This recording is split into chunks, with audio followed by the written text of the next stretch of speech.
Today, I wanted to share the top 5 LSAT retake strategies. I know that, of course, LSAT scores came out today. A lot of folks, as always, are considering a retake, and I highly recommend retaking, especially if you've only taken the LSAT once or twice before. You can improve significantly upon a retake with a bit more time to study. And even if you get just a point or two more on the LSAT, that could be worth thousands of dollars in scholarship money, and of course, possibly getting into a better law school as well. Law schools do not average multiple LSAT scores, they only take the highest. And so there is this built in incentive to retake. The reason that law schools only take the highest is because that's what gets sent over to US News for the ever important US News rankings. So even if a law school says they consider multiple, what does consider really mean? When you look at the incentives, let's look at what they actually end up doing. And the stats show that students, even with a big discrepancy, the higher score wins out. That's what gains them admission in the end. The lower score does not get averaged with the other one. Law schools would have no reason to do that, so it just doesn't make any sense. Anyway, without further ado, here are the top 5 LSAT retake strategies. So we've got redoing prep tests, getting more prep tests, identifying your weak areas, getting a study plan, and looking at what you'll do differently next time. That's the overview. I'm going to go deeper onto each one here. So the first is redoing prep tests. Occasionally, I'll have folks say to me, they've done every LSAT prep test under the sun. Their results upon a redo are going to be contaminated. They'll be affected. They're going to get an inflation of some kind. What should they do? And so, of course, my first question is, did you really do them all? We'll get to that in a minute. Anyway, assuming that you've done all 89 numbered exams, plus the handful that are unnumbered, my question for you would be, did you get perfect 180s on all of them? Did you understand everything 100% with no ambiguity at all? No guessing? You got it with time to spare? If so, fantastic. That's a very rare person. Even me personally, that wouldn't happen to me. I couldn't do all 89 plus numbered exams and get perfect 180s on all of them. Everyone makes mistakes. So when you're making a mistake, look at why. Redo those exams. The point of doing an exam is not simply to measure yourself, it's to better understand the mistakes you're making. That's where the Socratic review method comes in. I've got plenty of material covering this in more depth. I've got other videos on the LSAT Unplugged YouTube channel. And of course, I go into far more depth on that Socratic review method in my LSAT Unplugged course as well. So level up your review process as you're redoing these exams. Secondly, getting more prep tests. Of course, there are 89 numbered exams, but there are also a handful of exams that are unnumbered. There's the free June 2007 LSAT prep test PDF. There are the super prep exams, super prep A, B, C, and C2.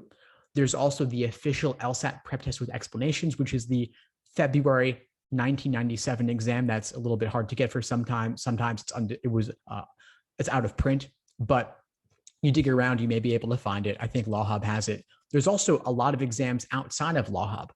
Law Hub, for some reason, only starts off with exam 19 or so. There's exams 1 through 18. A lot of those exams are available in the first book of LSAT prep tests, the 10 actual official LSAT exams available on Amazon. They didn't put it into Law Hub because of optical character recognition issues. I hope they'll release it there eventually. In the meantime, though, that one, you want to get it in books. Number 3, retake strategy, identify your weak areas. Don't just take exam after exam and measure yourself and move on to the next one. Look at, what are you getting wrong? What are you having difficulty with, and why? You may see some trends in the question types you get wrong. Maybe you have trouble with LSAT parallel reasoning questions, for example, or grouping logic games, or pattern games, or curveball games, or science reading comprehension passages. Whatever it is, if there's a question type that you just don't like, you want to focus more on that type, not less. It might be fun to play to your strengths, but you're going to get bigger gains, a bigger return on investment in the time you spend going over questions that gave you difficulty in particular. So focus there, review those specifically, drill them on the side, in addition to doing, of course, more full-length timed exams to work on your pacing and endurance.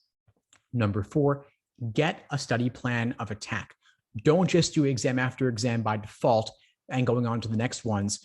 Of course, doing exams and reviewing them is great, but that's not all you want to do, especially if you don't have a solid foundation yet.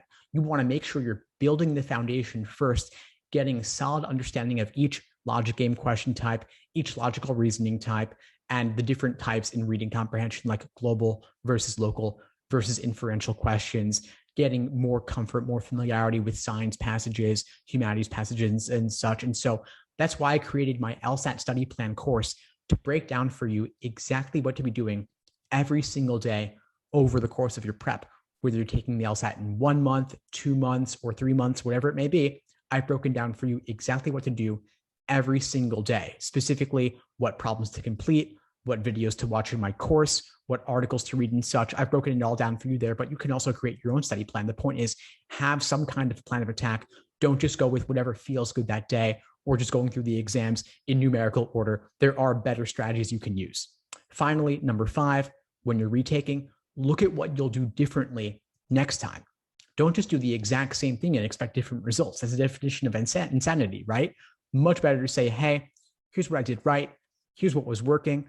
But alternatively, this other thing didn't really work for me. The strategy didn't work for me, but there's some resource I haven't yet used that I want to take advantage of and invest in this time around. I don't just want to go back to the same books that didn't work the first time or the same course that didn't work the first time. You got to change your approach. If you didn't review in enough depth previously or didn't review at all, obviously that's a big thing to change. And again, look at the Socratic review method for more on that. Anyway, folks, I hope you found this helpful. Please feel free to reach out if you need anything at all. I'm happy to help however I can. In the meantime, I wish you all the best and take care. Thanks for tuning into the show. Please subscribe if you haven't done so already to be notified of new episodes as I release them. And feel free to reach out if you need anything at all as you move forward with your prep. I'm happy to help however I can. In the meantime, I wish you all the best and take care.